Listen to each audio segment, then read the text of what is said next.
എൻ്റെ വീക്ഷണത്തിൽ നല്ല സിനിമ എന്നത് ആഴമുള്ളതായിരിക്കും.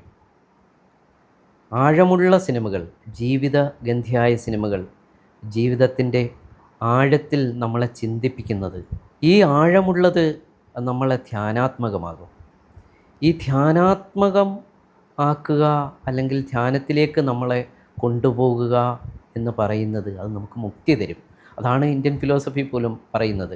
നമ്മളൊരു സിനിമയിലേക്ക് ആഴ്ന്നിറങ്ങുകയും നമ്മുടെ ജീവിതത്തെ തീവ്രമായി നമ്മുടെ ജീവിത ദുഃഖങ്ങളെയും ദുരിതങ്ങളെയും സന്തോഷങ്ങളെയൊക്കെ ജീവിതത്തിലേക്ക് നമ്മൾ ഓർമ്മിക്കുകയും നമ്മളെ ഓർമ്മപ്പെടുത്തുന്ന സിനിമകൾ, ദുഃഖമായാലും സന്തോഷമായാലും സാമൂഹ്യ പ്രശ്നങ്ങളായാലും നമ്മുടെ ജീവിതത്തെ അനുസ്മരിപ്പിക്കണം. നമ്മൾ ഓർമ്മിക്കും, ദൈവമേ, ഞാൻ ജീവിക്കുന്ന ജീവിതം ഇതാണല്ലോ, എൻ്റെയും സഹജീവികളും ഇതാണല്ലോ ഫേസ് ചെയ്യുന്നത്.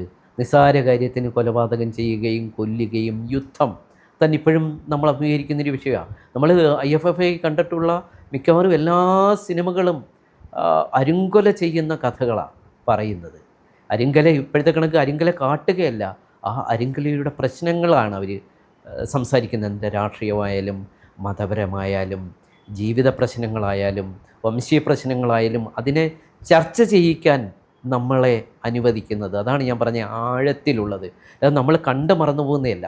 നമ്മളെ ചില സിനിമകൾ കണ്ടുമ്പോൾ നമുക്ക് കുറേ ദിവസത്തേക്ക് നമ്മൾ അതിനകത്ത് പെട്ടുപോകും. നമ്മൾ ജീവിതത്തെക്കുറിച്ച് അറിഞ്ഞു പോകും. നമുക്ക് ജീവിതത്തെക്കുറിച്ച് സന്ദേഹങ്ങളുണ്ടാകും.